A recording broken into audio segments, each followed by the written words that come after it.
আমি এএসএম জিয়াউল হক জিয়া। আমি আয়ারল্যান্ড প্রবাসী। আমার হোম ডিস্ট্রিক্ট কুষ্টিয়া।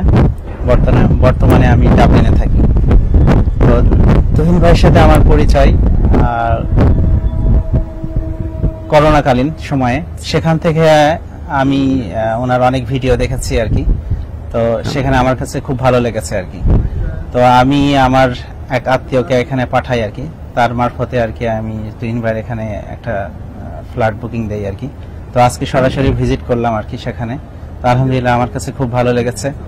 আর এছাড়া হচ্ছে এই যে এখানে আজকে মাগরিবের নামাজ পড়লাম বাইতুর রহমান মসজিদে আর কি, 10 তলার উপরে।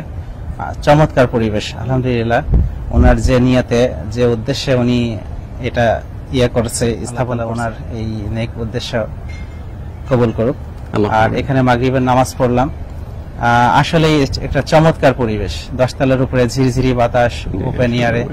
এটা আসলে বলার মতো না, এটা আসলে উপলব্ধি করা যায় আর কি।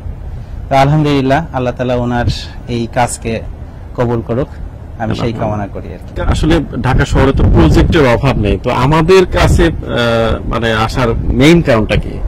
মেইন কারণ আসলে কি যে আপনারা যে ইসলামিক পরিবেশে যে একটা নতুন একটা রেভলিউশনের দিকে যাচ্ছেন আর কি, সেটাতেই আমি খুব উদ্বুদ্ধ হয়েছি। আসলে আমাদের দেশে এ জাতীয় আসলে ইসলামিক পরিবেশে ফ্ল্যাট আমি দেখি নাই কেউ নির্মাণ করছে কিনা।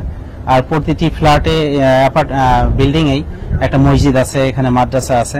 তো সেটা আমার কাছে খুব ভালো লেগেছে আর কি।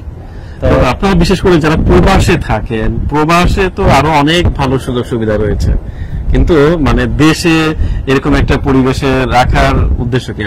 আসলে প্রবাস থেকে এই জাতীয় প্রজেক্টে বুকিং দেওয়া, অনলাইনে বুকিং দেওয়া খুবই ডিফিকাল্ট। কারণ হচ্ছে আমরা অন গ্রাউন্ডে আমরা আসতে পারি না, আমাদের কোনো প্রতিনিধিকে এখানে পাঠাতে হয়। তো তাদের কথার উপর ভিত্তি করে বুকিং দেওয়াটা একটু কষ্টকর আর কি।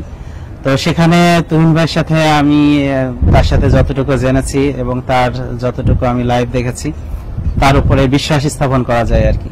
কারণ এরকম একটা আল্লাহ আল্লাহ লোকের সংস্পর্শে যদি আমরা কোনো এই জাতীয় ডিলিংসে যাই, আলহামদুলিল্লাহ আমার মনে হয় না যে কোনো সমস্যা হবে আর কি। আল্লাহ তাআলা ওনাকে, ওনার এই উদ্দেশ্যকে আরো সামনের দিকে অগ্রসর করে নেওয়ার তৌফিক দান করুক।